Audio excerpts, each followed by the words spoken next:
Hello student, welcome back to my YouTube channel. Student, आज हम लोग एक नया टॉपिक पढ़ेंगे, अलंकार। इस अलंकार के बारे में समझेंगे, इसकी परिभाषा समझेंगे, इसके भेदों को समझेंगे। ठीक है, चलिए आप समझते हैं कि अलंकार क्या है। वैसे अलंकार क्या है, ठीक है ना। तो जैसे मैं 2-3 पॉइंट लिखी हूँ, उस पॉइंट से आप समझ सकेंगे अलंकार किसे कहते हैं। जैसे कि एक कवि, अलंकार का इस्तेमाल हम काव्य रचना में ही करते हैं, है ना। काव्य रचना को सुंदर बनाने के लिए इस अलंकार का इस्तेमाल किया जाता है, प्रयोग किया जाता है। अब यहाँ पे देखिए, एक कवि शब्द और अर्थ के विशेष प्रयोगों से अपनी काव्य रचना को सजाता है, संवारता है। ठीक है ना। मैं क्या बोलूँ कि अलंकार जो है वो काव्य रचना को सुंदर बनाने के लिए इस्तेमाल किया जाता है, का प्रयोग किया जाता है।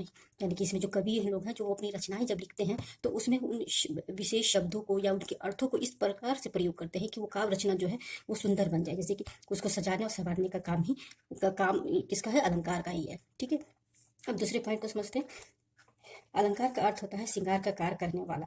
ठीक है ना। यहाँ पे आप अलंकार का प्रमुख कार्य क्या है, वो काव्य रचना को अलंकृत करता है, श्रृंगार करता है। जैसे कि कोई भी विषय वस्तु है या कोई भी जैसे इसको हम ऐसे समझ सकते हैं, जैसे कि दुल्हन जो होती है वो अपने विशेष परिधानों से, अपने गहने जेवर से वो अपने आप को सुंदर बनाती है। तो उसी प्रकार क्या है, जो रचना है, काव्य रचना है, उसको उसकी सुंदरता के लिए अलंकार का प्रयोग किया जाता है। तो वही क्या है, आपका अलंकार है। अलंकार का प्रमुख कार्य क्या होता है कि ये जो काव्य रचना है उसको श्रृंगार करने का काम क्या करता है, अलंकार ही। अलंकार का क्या मतलब है, अब इसकी परिभाषा को समझते हैं।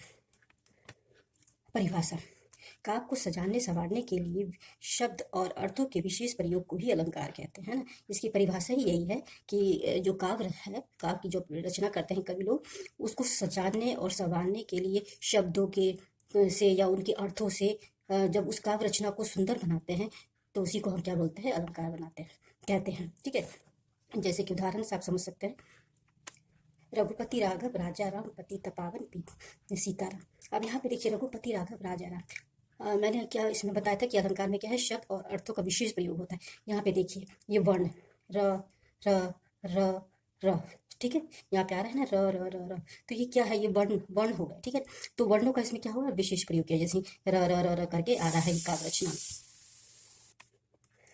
अब देखिए स्टूडेंट, यहाँ पे पतित पावन सीताराम, यहाँ पे क्या है, प, ये जो आ रहे हैं प, ये क्या है, ये वर्णों को इस तरह से प्रयोग किया गया है कि ये जो काव्य रचना है वो बहुत ही लय में दिख रही है ना।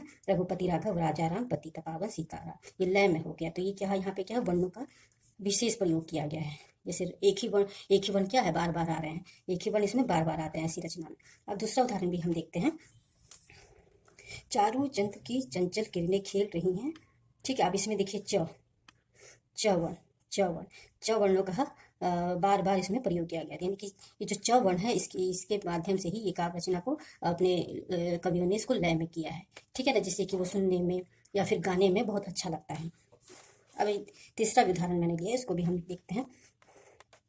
कई दिनों तक चूल्हा रोई चक्की रही उदास, कई दिनों तक कानी कुतिया सोई उनके पास। अब यहाँ पे देखिए स्टूडेंट, ये जो काव्य रचना की गई है ना, तो इसमें क्या है, चूल्हा चूल्हा क्या है, एक निर्जीव चीज है ना। चक्की क्या है, निर्जीव चीज है। लेकिन यहाँ पे क्या है, कवि ने अपनी इस काव्य रचना में चूल्हा और चक्की, ये जो निर्जीव चीज है, इसमें इसको क्या कैसे बताया कि ये सजीव कोई प्राणी है, उसमें कोई जान है। ठीक है ना, यानी कि वो दुख में जो है, जो चूल्हा है रो रहा है ना। चक्की भी बहुत उदास है, क्योंकि किसी अगर घर में कोई दुख का माहौल होता है तो सारे परिवार के लोग कैसे हो जाते हैं, उदास हो जाते हैं। इसी तरह यहाँ पे चूल्हा और चक्की को क्या किया है, मानवीय अलंकार से इसको सजाया है। आगे हम पढ़ेंगे मानवीय अलंकार क्या होता है।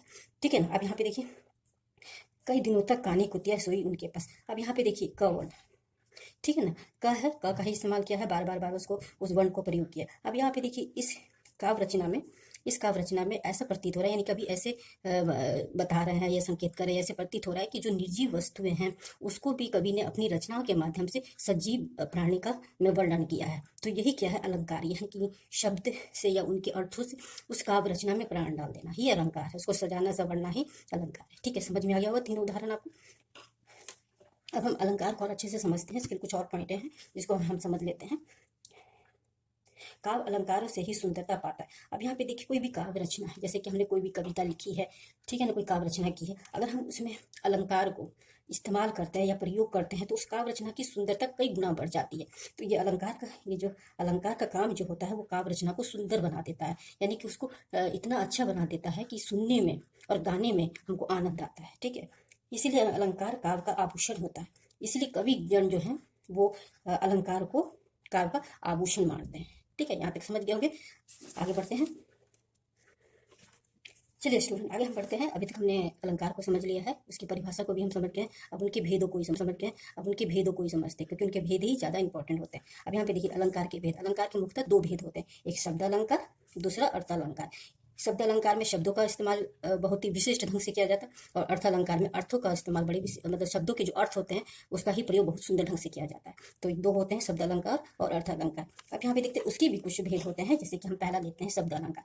अब शब्द अलंकार के क्या है, एक दो तीन तीन भेद होते हैं। पहला भेद होता है उपरास अलंकार, दूसरा भेद होता है यमक अलंकार, और तीसरा भेद होता है श्लेष अलंकार। जो शब्द अलंकार है इसके तीन भेद होते हैं, अनुप्रास, यमक और श्लेष। ये तीन अलंकार इसके भेद होते हैं। ठीक है, अब हम तीनों को एक एक करके पढ़ेंगे, समझेंगे, क्योंकि इनके भेद ही ज़्यादा इंपॉर्टेंट होते हैं। ठीक है, अब इसमें भी दूसरा भेद भी हम समझ लेते हैं, अर्थ अलंकार। अब अर्थ अलंकार में क्या है, इसके 5 भेद होते हैं।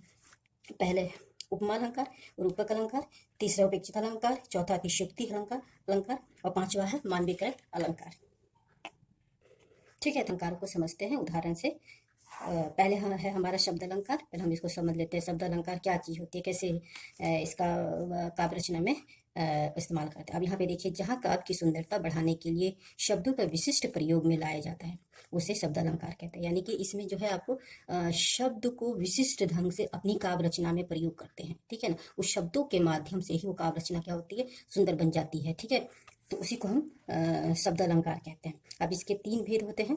पहला भेद है अनुप्रास अलंकार। पहले हम इसको समझेंगे, ये क्या चीज़ है, किस तरह का अलंकार है ना। देखिए, पहला है इसमें अनुप्रास अलंकार, यानी कि जिस काव्य रचना में एक ही वर्ण बार बार आता है वहाँ अनुप्रास अलंकार होता है ना।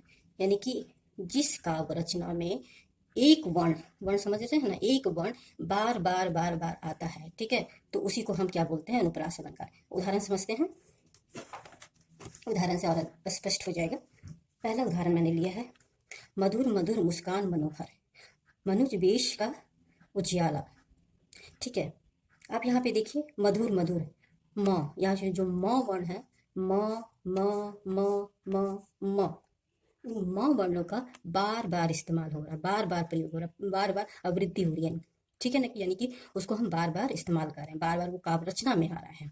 ठीक है, तो यानी कि वर्णों के माध्यम से ये काव्य रचना को सुंदर बनाया गया है। पहला उदाहरण आपने देख लिया, दूसरा उदाहरण भी देखिए, पावस ऋतु थी पर्वत प्रदेश पल पल परिवर्तित प्राकृतिक वेश। अब यहाँ पे देखिए प वर्ण है ना, प वर्ण, इसका भी देखिए बार बार प्रयोग हुआ है। यानी कि ये वर्णों का अनुप्रास अलंकार में क्या है कि एक वर्ण बार बार आते हैं, तो यहाँ पे एक वर्ण बार बार आ रहे हैं। तो इस प्रकार हम पहचान सकते हैं कि ये कौन सा अलंकार है, ये अनुप्रास। जहाँ भी एक वर्ण बार बार प्रयोग होता है या बार बार आता है, वहां समझ जाइए कि वो अनुप्रास अलंकार है, ये उसकी पहचान है। ठीक है, एक और उदाहरण मैंने लिखा है, उसको भी समझते हैं। देखी सुदामा की दीन दशा करुणा करके करुणा निधि रोए। अब यहाँ पे देखिए द, ठीक है ना, द क क क बार बार हो रहा है ना, ये 2 वर्ण क्या हो रहे हैं, बार बार इस्तेमाल हो रहे हैं, बार बार आ रहे हैं। तो इस प्रकार ये अनुप्रास अलंकार है कि एक वर्ण बार बार आता है, एक ही वर्ण, जैसे द है तो द बार बार आ रहे हैं, ठीक है, क है तो क बार बार आ रहे हैं, म है तो म बार बार आ रहे हैं, च है तो बार बार आ रहे हैं। तो ऐसी काव्य रचना को अनुप्रास अलंकार कहते हैं। समझ गए होंगे। आगे बढ़ते हैं दूसरे अलंकार में। दूसरा अलंकार है यमक अलंकार। अब देखिए, इसको हम समझते हैं कि यमक अलंकार क्या है। जब किसी काव्यांश में कोई शब्द 2 या अधिक बार आता है और हर जगह उसका एक अलग अर्थ होता है, तो उसे यमक अलंकार कहते हैं। ठीक है, कोई भी काव्य रचना में, ठीक है ना, कोई भी कविता है या कोई भी काव्य रचना है, तो उसमें एक शब्द, मैं यहाँ पे शब्द की बात कर रही हूँ, वर्ण क्या है, क हो गया, म हो गया, च हो गया, लेकिन यहाँ पे एक शब्द, कोई एक भी शब्द होता है, जैसे पल हो गया, देखा हो गया, दीन हो गया, मधुर हो गया, मुस्कान हो गया, ये सब क्या है, शब्द है। यानी कि एक शब्द बार बार आ रहे हैं, लेकिन हर जगह उसका अर्थ क्या है, अलग अलग हो रहा है। ठीक है, तो उस काव्य रचना को यमक अलंकार कहते हैं। क्लियर हो गया होगा। चलिए इसका उदाहरण भी समझ लेते हैं। चलिए, इसका उदाहरण क्या है यमक अलंकार का। मैंने 3 उदाहरण लिए हैं, 3 उदाहरण से आपको और अच्छे से स्पष्ट हो जाएगा।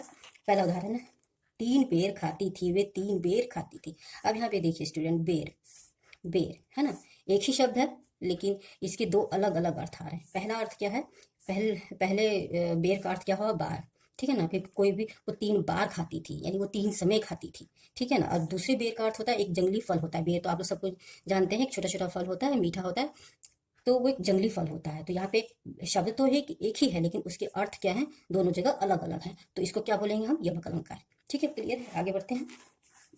एक और उदाहरण है, ये परिंदे आसमान पर क्या गजब लगते हैं, जो पर कतरना पर यहाँ पर आदमी का शौक है। अब यहाँ पे देखिए स्टूडेंट, पर पर पर है ना, यहाँ पे 3 पर आए हैं, लेकिन इन तीनों पर के अर्थ अलग अलग हैं।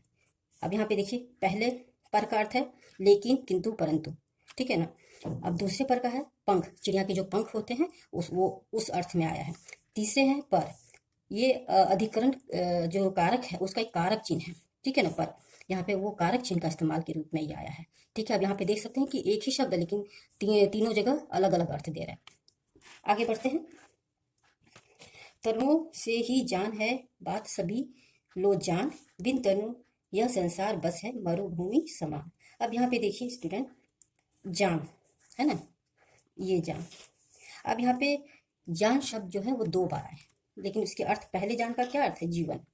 ठीक है, और दूसरे जान का क्या अर्थ है, समझ लो, यानी कि कोई बात को समझ लो, कोई भी बात कही जा रही है उसको समझ लो। और यहाँ पे पहले जान का अर्थ है जीवन।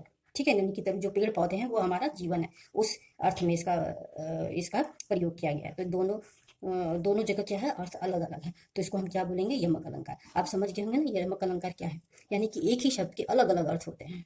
ठीक है, चलिए लास्ट इसका जो भेद है श्लेष अलंकार, इसको हम समझते हैं। देखिए स्टूडेंट, अब श्लेष अलंकार किसको कहते हैं, जब किसी काव्यांश में एक ही शब्द के अनेक अर्थ निकलते हैं, वहां पे श्लेष अलंकार होते हैं। अब यहाँ पे देखिए, कोई भी काव्य रचना है, ठीक है, एक शब्द आया है जिसका अर्थ अलग अलग हो रहा है। ठीक है ना, हर सेंस में अलग अलग हो रहा है। यहाँ पे हमने देखा ऊपर वाले में भी क्या है, एक ही शब्द है लेकिन उसका भी अर्थ अलग अलग आ रहा है। कि यमक अलंकार में क्या है कि एक ही शब्द के, यहाँ पे है ना, एक ही शब्द के अनेक अर्थ होते हैं। यानी कि आपकी काव्य रचना में कोई शब्द आया है, उस कोई भी एक शब्द है जिसके कि अनेक अर्थ, बहुत सारे अर्थ में वो इस्तेमाल हुआ है। यानी यमक अलंकार में हम क्या, इसका यमक अलंकार में क्या है कि कोई भी शब्द जो है वो 2 या अधिक बार आते हैं। ठीक है, लेकिन हर जगह उसका मतलब अलग हो जाता है। ठीक है, यहाँ पे क्या है कि एक ही शब्द, एक शब्द है जो कि आपकी काव्य रचना में आया, लेकिन उसका हर जगह सेंस अलग है, अर्थ अलग है। ठीक है, समझ रहे हैं ना। चलिए इसके भेद हम समझते हैं। अब इसके उदाहरण है, उदाहरण हम देखते हैं। पहला उदाहरण मैंने लिया है, अर्थ बिना कब पूर्ण है शब्द सकल जग काज, अर्थ अगर आ जाए तो ठाट बाट और राज। अब यहाँ पे देखिए स्टूडेंट, ये अर्थ, ठीक है ना, अर्थ शब्द जो है वो अलग है, अलग 2 अर्थ इधर भी है और एक अर्थ इधर भी है, लेकिन इसका क्या है, दोनों के मतलब अलग है, दोनों के अर्थ अलग है। ठीक है, यानी कि एक शब्द के अलग अलग अर्थ है। पहला अर्थ क्या है इसका, एक शब्द के साथ उसका मतलब, यानी कि हम कोई भी एक शब्द होता है उसका तो कोई ना कोई मतलब तो होगा ना, अर्थ तो होगा ना, तो एक उस सेंस में आया है। और दूसरा है पैसा हुआ, धन दौलत हुआ, रुपए हुआ, एक उस सेंस में, यानी कि अर्थ के सेंस में आया है। ठीक है, आप ये समझ गए होंगे कि यानी यहाँ पे एक शब्द है लेकिन उसके क्या हुए हैं, दो अलग अलग अर्थ आ रहे हैं। अब एक और उदाहरण है, रहमन पानी राखिए बिन पानी सब सून, पानी गए 9 बार मोती मानस सुन। अब यहाँ पे देखिए पानी शब्द का, ठीक है ना, एक ही शब्द है पानी। ठीक है, पानी शब्द है लेकिन वो अलग अलग जगह प्रयोग हुआ है, लेकिन उस एक शब्द जो है पानी है उसका कई अर्थ निकल रहा है। ठीक है ना। अब यहाँ पे देखिए पहले अर्थ में क्या निकल रहा है, पहले अर्थ में ये मोती के साथ, अगर मोती के साथ रहेगा तो उसकी चमक को बढ़ाएगा पानी। ठीक है, यानी चूना है तो चूना को घोलने के लिए पानी की आवश्यकता पड़ती है, तो उस सेंस में है। तीसरा क्या है, मनुष्य के साथ क्या है, आत्मसम्मान, यानी कि पानी का इस्तेमाल, पानी का अर्थ आत्मसम्मान के रूप में भी किया गया है। तो ये है, यानी कि एक ही पानी है लेकिन उसके मतलब अलग अलग हो रहे हैं। ठीक है ना। तो ये आपके तीनों अलंकार हो गए हैं। आगे हम इसके दूसरे भेद को आगे